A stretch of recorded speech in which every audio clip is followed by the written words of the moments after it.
Welcome everyone. We are gathered today to talk about the power and the magic of fashion, but also maybe the responsibility it has to audiences, to the end user. So I'm really excited to see such a great variety of speakers. We create fashion from human stories means humans are an incredibly important part to our research. The starting point is talking to people. So talking to the likes of Mara, talking to the likes of Claire. I think we both feel very privileged to have the platform that we do. We've always felt like that and always felt that with that we should be not just saying something. We try to say something, but actually doing something as well. If fashion is to be a vehicle in terms of making a difference, we need people like you to be willing to push, because people who look like me very often don't have the space or the opportunity to push back. It's actually people like you who have that kind of power, who are able to say, let's do something different. I think what's really exciting about what you guys are doing is that this year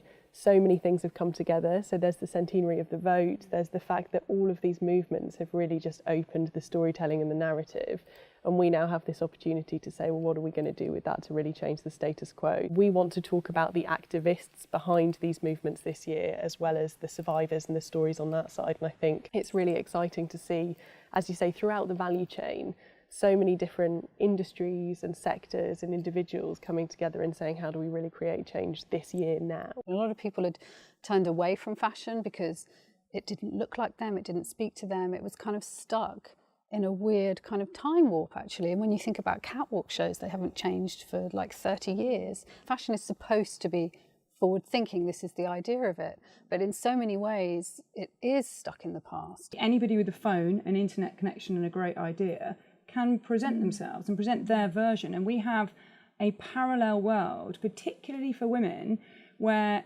any woman, you don't need a commissioning editor to decide if your idea is right. You don't need somebody to say, you've got the right body shape. For a long time, I was put off high fashion because of the effects it had had on my mental health, and I would say it was only until maybe 2.5 years ago, with actually the rise of social media and the finding communities in social media who I resonated with, who I felt represented in these like new media forms, because I wasn't seeing myself in traditional media forms, that I kind of felt empowered to like again reclaim my style and re-experiment again. That's why it's so important that younger generations are having this goodness put out into the world. You know, that it's not about telling someone who they can be, it's about providing an option. So that And lots of choices. Yeah, lots and lots of choices, and that no one feels like a trend. The younger generation are really active and interested in making sure that we are moving beyond tokenism. I mean, ultimately, of course, we're looking to represent what's really out there. When I'm employed to cast, I'm immediately thinking about what I would want to see when I was little. What would then inspire my sister? I think there is a new generation of editors, and there's also a new generation of creatives out there, and models and voices, and the fact that people have their own individual voices now through social media. And I think that that is creating this almost a wall of change that's going to sweep through the industry. And I think, Munroe, you're right about a new generation that's coming along, because fashion is a great way to express who you are. You know, there's so many positive things about fashion. And people are going to seize that. I feel like they're going to seize it and use it. We need people who are more behind the scenes, who are trained in like intersectionality and know more about diversity, and actually actively are educating themselves on these issues, as opposed to just like, hey, let's put these models on our runway because it like boosts our image. I do feel that that agenda is changing, and it's being led by consumers, which I think is really powerful. It's a really powerful conversation, and I think the industry is changing and has changed as a response to consumer demand. I think it's got a hell of a long way to go, but we work with students, we work with colleges, we work with what you're talking about, these young people that come into the industry, and that the way they think is about sustainability, it's about diversity, it's about representation of them. And I think that's a huge step forward. Well, it should never just be on the runway. It should be also who's on the board and who's in the creative teams and who's in the supply chain. Because if you've got women of colour making the clothes, and then oh yes, we'll put one woman of colour at the back somewhere, and hopefully she's a bit light on the slide of the double page spread. What's going on in that conversation from start to finish? It's the same thing when you see like bigger models of maybe celebrities using on a catwalk, and I look at that and I'm like, oh my god, like Beth Ditto's walking on a catwalk show, and then I can't then go and buy the clothes.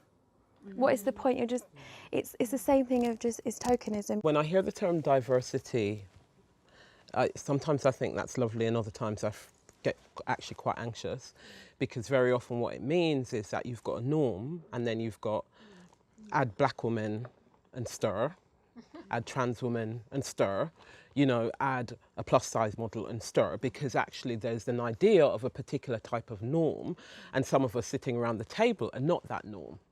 We're the thing that gets added in order to make the thing interesting at that precise moment, or because there's a bit of pressure.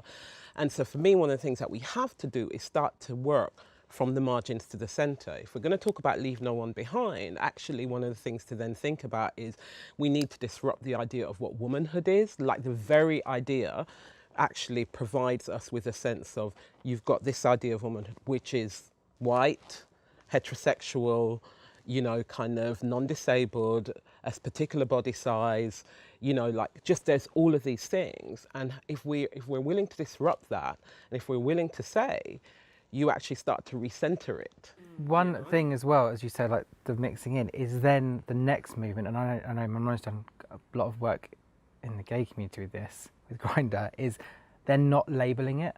So I just think when you were saying that, it's like not having an agency go, so what are you looking for?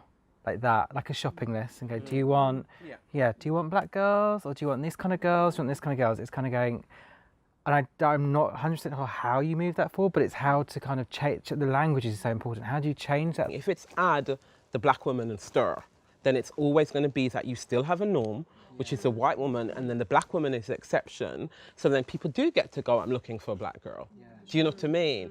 Actually, there is something about recentering it. So you're saying the new norm looks like all of us. And the new norm looks like you tip the scale potentially in the other direction till it starts to level out. Because for me, that's what it looks like in terms of leadership. You know, it looks like saying who's behind the scenes, but who are people also seeing? Because if we don't do that, we will be having this conversation 10 years from now, and I don't want us to be doing that. One thing I'd like to add is I'm really concerned with the utilisation of privilege and the fact that certain people, just as you touched on earlier, just aren't listened to.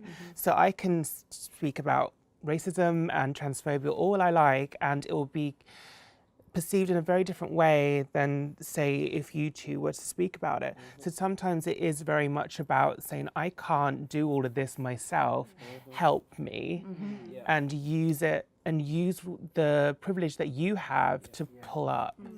Because otherwise just things aren't going to happen. And the real issue is that there's so many people within the fashion industry and beauty industries that have a responsibility largely because they've got the privilege to make the change, and they're waiting on people that are marginalised to make the change for them because they don't know how to do it. If you don't have diverse models, if you're not making clothes for differently shaped bodies, if you're not having people that look like us, like not just occasionally but all the time, then actually we won't see any kind of change. So thank you for this conversation and for the work that you're doing.